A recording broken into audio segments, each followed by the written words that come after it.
Ça fait plusieurs semaines, plusieurs jours depuis que il y a un sujet qui a fait la une des journaux, à savoir que Dany Laferrière, qui dans une interview a parlé concernant, je vais vous expliquer comment ça passe, comment ça se passe exactement. Est-ce que c'est bizarre? Ok, c'est pas bizarre. Ok. Dany Laferrière, tout le monde, la majorité des Haïtiens, des Québécois, des Français, ils connaissent Dany Laferrière. C'est un grand nom, un historien, un académicien. Ok. Mais ça fait des jours que quand on voit, quand on entend à la télé, dans les médias, ils ont associé Haïti à la misère. Ok, je vais vous expliquer en détail. C'est que 250 migrants, en grande majorité des Haïtiens, se présentent dans un port frontalier au Québec. Ministre de l'immigration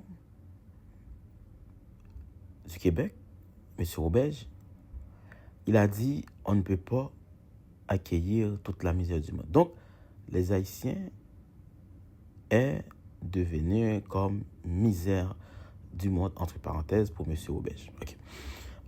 Dans une entrevue à Radio-Canada, Dany Laferrière, il affirme que c'est injuste de traiter les Haïtiens comme misère du monde, entre parenthèses. D'après lui, on devrait considérer les Haïtiens comme, entre parenthèses, la richesse du Québec. Ok. À l'époque où les Haïtiens étaient la richesse du Québec, c'était quand encore? C'était quelle époque? On ne sait pas. Pourquoi, présentement, on nous traite comme... On traite les Haïtiens comme la misère du monde? Comment expliquer ça? On sait que Dany Laferrière, c'est un homme de lettres. Tout le monde sait. Si on parle de la misère du monde, on ne traite pas les Haïtiens des miséreux. On désigne des gens qui vivent dans une misère extrême. Et on sait qu'en 1989, à plusieurs reprises, plusieurs fois, côté que la France avait dit la même chose, qu'on ne peut pas accueillir toute la misère du monde. C'est une phrase que l'ancien Premier ministre Michel Rocard, il avait prononcé ça en 1989. Et il y a des gens aujourd'hui qui nous qualifient comme on avait en 1804, on avait martyrisé les Blancs, on avait... Ok, je comprends. Ok, ça c'était dans une époque. Mais présentement, là, on ne peut pas associer l'époque qu'on a massacré les Blancs, les Blancs qu'on avait massacrés. C'était pas des Blancs comme qui venaient pour... C'était des propriétaires d'esclaves. C'est eux qui ont martyrisé les esclaves. Mais pour prendre l'indépendance, on n'avait pas d'autre choix. Parce que c'est les esclaves qui se battaient contre les maîtres de la colonie. Ok. C'est vrai que Dany Laferrière, dans ses propos, il a bien dit. Il connaît la misère, il connaît la dictature, il connaît l'esclavage, il connaît le racisme. Donc, il a tous les éléments pour faire un grand sujet américain. C'est vrai que présentement, c'est ce qui se passe là aux États-Unis, vu que M. Trump, il veut avoir une autre vision du monde. C'est pour ça qu'il a adopté un tel politique pour chasser les migrants. C'est parce que dans sa tête, il veut une vision du monde. Ça veut dire qu'il veut une autre société. Mais il pense que la société qu'il voulait, c'est une société anti-migrants. Il n'a pas besoin de savoir les compétences des migrants, etc. Donc ça, c'est pas dans sa tête. Ok? Mais si on associe vraiment les migrants comme étant richesse du monde au lieu de misère du monde. Ça veut dire que par quoi, généralement, on devrait, je ne sais pas quel chemin. C'est vrai que je sais que tout le monde peut associer ça avec n'importe quel truc pour dire, OK, nous, notre signe, nous, on est la misère du monde. Comment expliquer qu'on est la misère du monde? Et présentement, là, malgré ça se passe comme ça, et on voit que les jeunes, les politiciens, ils s'en foutent de ça. Parce que c'est pas le problème. Ils préfèrent de faire les uns sur les réseaux sociaux au lieu de penser convenablement qu'est-ce qu'ils devraient faire pour éviter qu'on nous traite déjà comme les misères du monde. Ça fait environ 35 ans, la France avait dit ça. Et présentement, là, on est dans une situation. Que ferons-nous? Que ferons-nous si... Et c'est les jeunes qui doivent penser pour vous dire qu'on doit penser comment. Qu'est-ce qu'on doit faire exactement?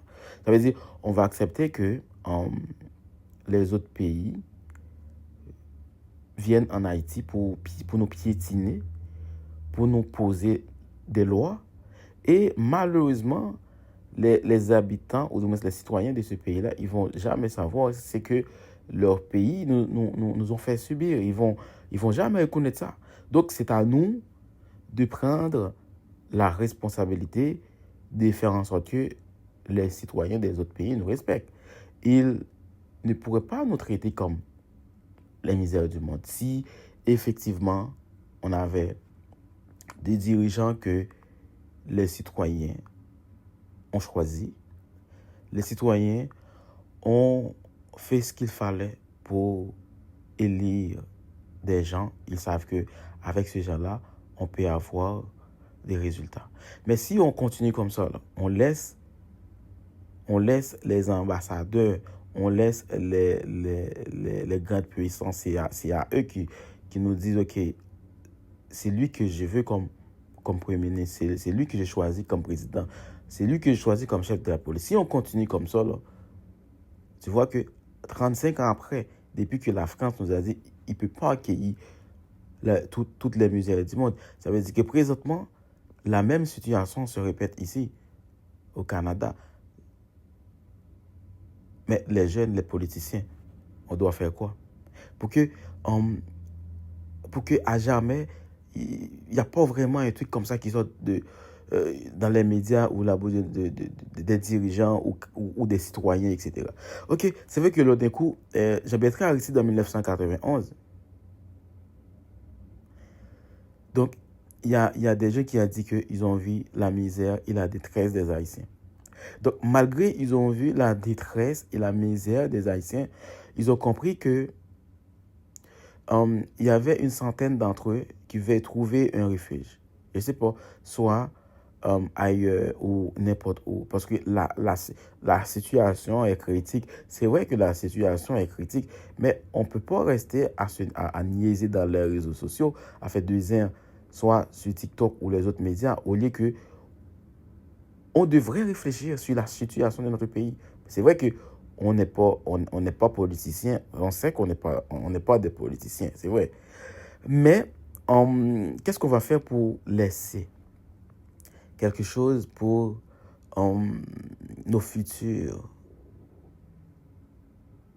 petits-enfants qui vont venir? Parce que c'est vrai que eux, là, qui ont aboli l'esclavage, qui ont travaillé très dur pour laisser ça pour les Haïtiens présentement d'aujourd'hui, eux, ils vont poser la question pourquoi ils avaient fait ça. Parce que eux, ils pensaient que si ils ont réussi à nous donner l'indépendance, ils pensaient que on allait continuer avec l'héritage. On allait garder ça en vue. Mais ce n'est pas le cas. Donc pourquoi on n'a pas pensé la possibilité pour que on nous donne un autre espoir avec les enfants, les petits-enfants qui va venir? Parce que nous, on va laisser cette terre. On devrait laisser ce pays de la façon que nos ancêtres, ils ont bataillé, ils ont livré corps et âme pour qu'ils puissent laisser un héritage, un pays, une nation.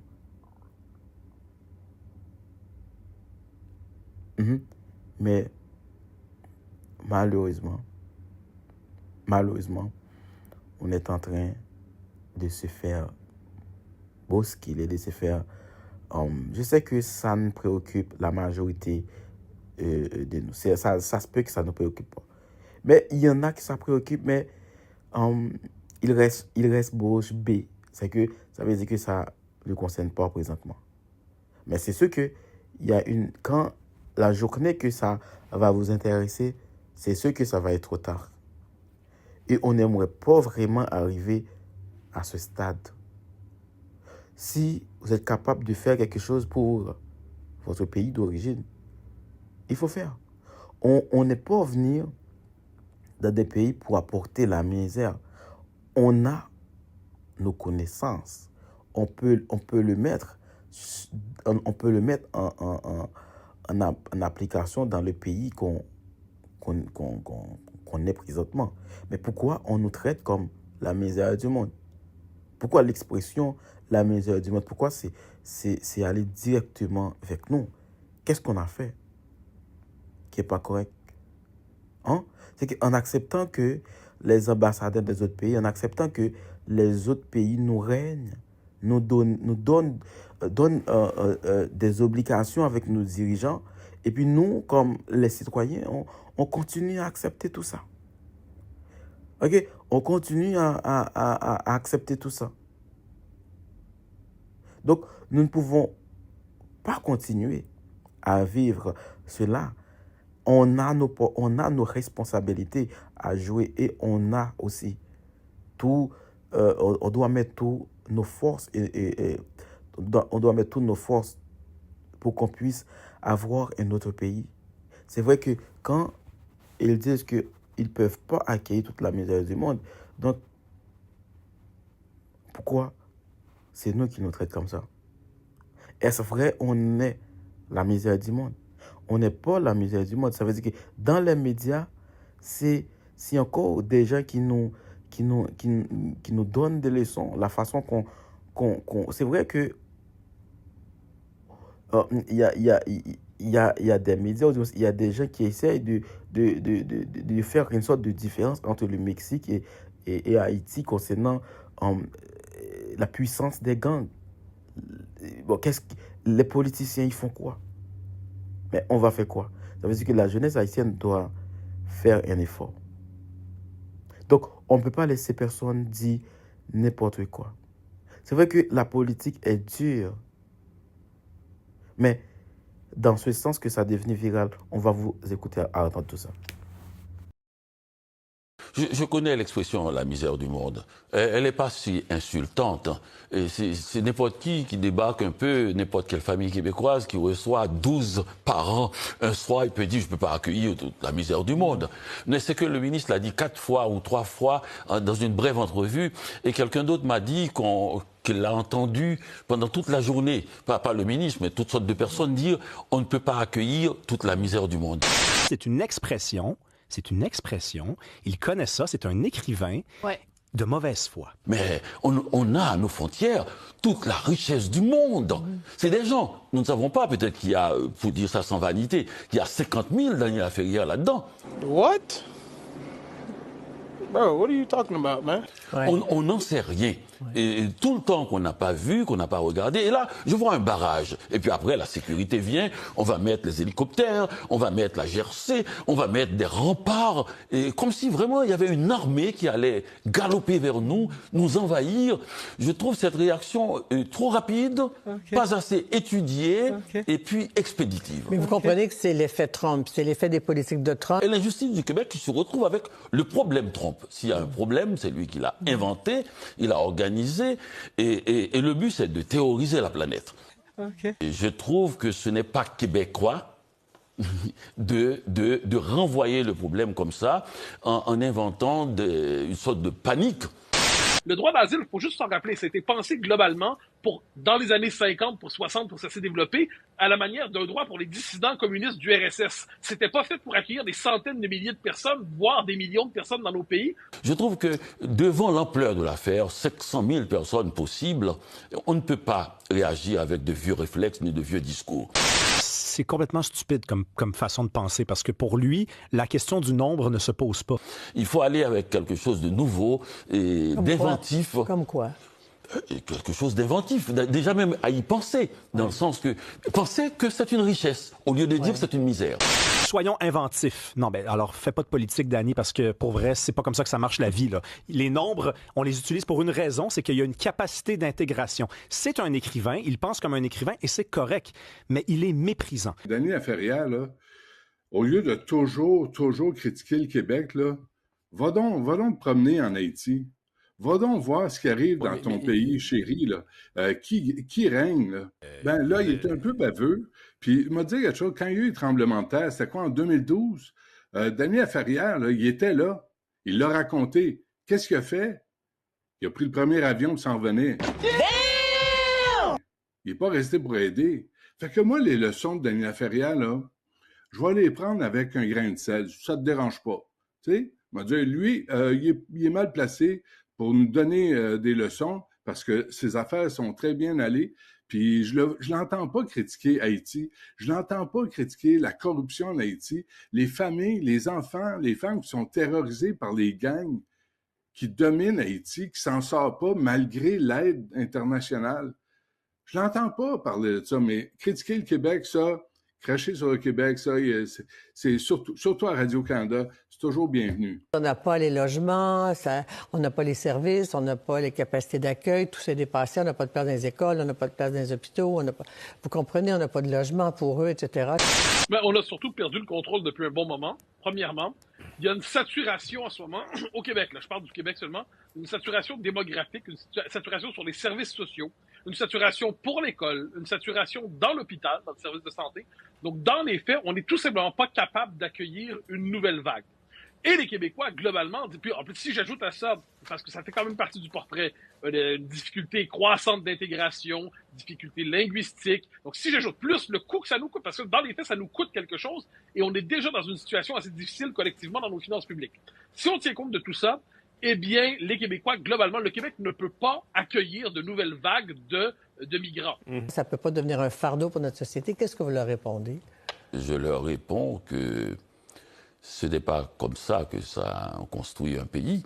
On a un problème nouveau, il faut faire face avec des solutions nouvelles. Il était allé dire à Paris. Il était allé dire à Paris que nous étions des consanguins. Qui est-il pour dire ça? Parce que je m'excuse, mais connaît-il l'histoire de son propre pays d'origine? En Haïti, ils ont tué tous les Blancs en 1804. Monsieur qui nous parle de richesse de l'autre, de mélange. La richesse est dans le mélange. Ils ont égorgé tous les Blancs en 1804. C'est ce qu'ils ont fait. C'est un génocide. C'est un mot. Puis c'était pas des propriétaires d'esclaves qu'ils tuaient, c'était des soldats. C'était des Blancs qui étaient là et qu'on a pas refusé d'expulser parce que ça coûtait trop cher de les mettre dans des bateaux et on les a tués. Jusqu'en 2012, en Haïti, il était impossible d'avoir la double nationalité.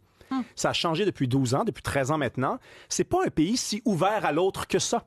D'accord? Il n'a aucune leçon à nous donner sur la richesse de l'autre. D'accord? Alors, et son pays, je m'excuse, Sophie, mais son pays est probablement le pays le plus foireux sur les 192 pays de la Terre aussi. Je m'excuse, c'est un pays qui ne progresse pas, qui n'avance pas. Il n'a aucune leçon à donner à la société québécoise.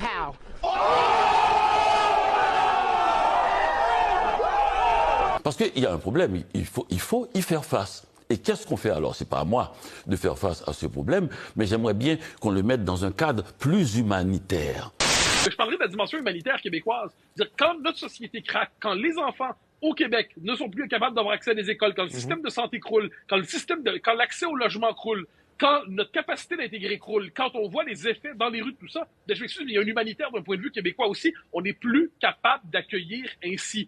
Et si nous-mêmes, qui ne sommes pas totalement pris dans cette souffrance-là et nous continuons à raisonner de la même manière que Trump, c'est-à-dire par chiffres, par mesure de sécurité, et à croire qu'on va résoudre un problème en l'annulant, ce problème, je pense que cela devient complètement difficile. Si on ne répond pas par l'humanisme, on donne l'impression que Trump a raison de cette vision du monde qu'il est en train d'établir. Ce n'est pas une politique, c'est une vision du monde. Mais il y a de la persécution. Donc on donne l'impression d'accepter cette vision du monde. Alors on dit à Trump dit je vous envoie le problème, on dit à Trump non, prenez votre problème.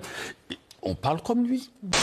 Donc quand une société craque, quand une société est plus capable d'intégrer, quand une société est épuisée, quand une société court à sa perte parce qu'elle a renoncé au principe de réalité, c'est plus des questions d'obligation internationale, tout ça. Il y a le sens du réel et ce n'est pas être contre nos obligations humanitaires, internationales, appelle ça comme tu veux, d'avoir le sens du réel. La société dans laquelle je veux vivre, c'est pas une société qui est fracturée, épuisée, défrancisée, qui a perdu le sens de la maîtrise de ses frontières. Je veux pas vivre dans cette société-là, j'en conviens. OK.